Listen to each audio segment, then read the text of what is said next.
Today, May 21st, Microsoft announced the new Xbox One. This generation console, or next generation console, is set to change the console game for the first time since its last update in 2005. It aims to combine everything you need in your living room, be that a gaming console, a TV box, or an internet device, all into one package, the Xbox One. Starting with the design, the Xbox One has a sort of two-shade black and silver checkered styling. Alternating at the top to the front, it follows a lot more square form factor with lots of cutouts for cooling. The front has a slot loading Blu-ray drive as opposed to a disc tray. It has an illuminating Xbox logo and is a lot more discreet and sleek than the previous Xbox.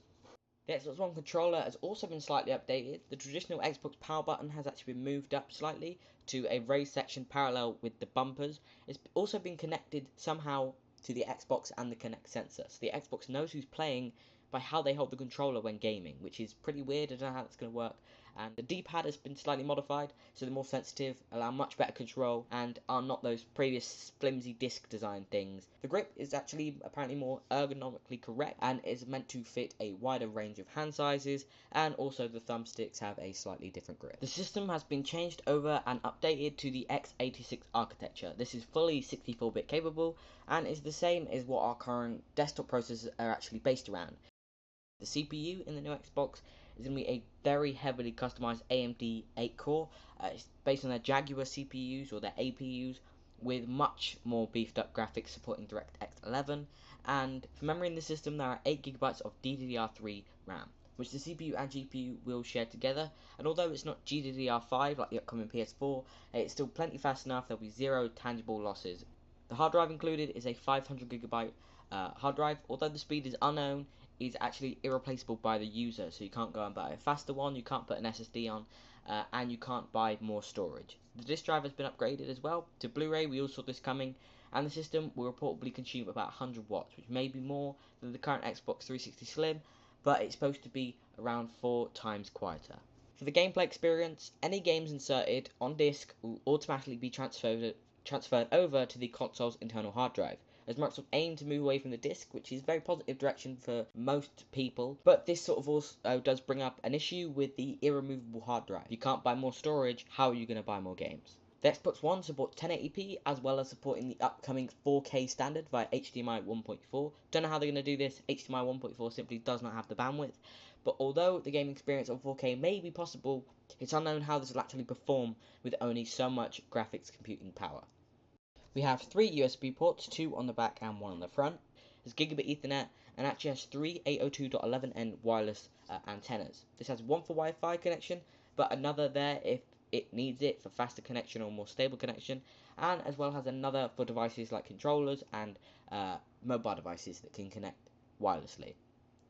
There are also 2 HDMI ports on the rear, one for output to your TV or monitor, and one for input for something like a TiVo box, Freeview box, or an Apple TV that can actually be passed through the Xbox with Xbox One interface and maintain the Xbox experience whilst watching live TV. There is also a new interface. It is called the Xbox One interface. It looks a lot like Windows 8. It integrates the x86 sort of system used to run games and uses a Windows kernel, or the Windows kernel, to access web and applications. Allows you to switch between them instantly, like really easily. It also has the HDMI pass-through, and you can use that to literally pass through your TV signal and use your Xbox One as a base hub for all of your TV devices. 3 games were announced alongside the Xbox One. The highly anticipated Call of Duty Ghost was revealed, showing some higher uses of physics in game, but I didn't see personally too much in terms of graphics leaps. Forza Motorsport 5 was finally announced after a long wait for fans. Although there was a video, this looks like a rendered cutscene, but if visuals are to be believed, we see a much greater use of particle effects, much higher resolution models of the vehicles, and much more detailed environments. The final game announced was Quantum Break. This is an all-new gaming concept integrating a real live TV show. That setting sort of integrate with gameplay, so actions you take in the game will affect how the TV show continues. It remains to be seen how this really goes down. It doesn't sound like something I'd actually play, and doesn't seem like it has much replay value. Backwards compatibility has sadly been dropped natively in the new Xbox. The new Xbox One's on x86, which is not the same PowerPC architecture used previously, so games written for the last gen console simply just will not work. But it's not known whether Microsoft will actually sell another service or sell old games on the store, but if not, we're just going to have to deal with it.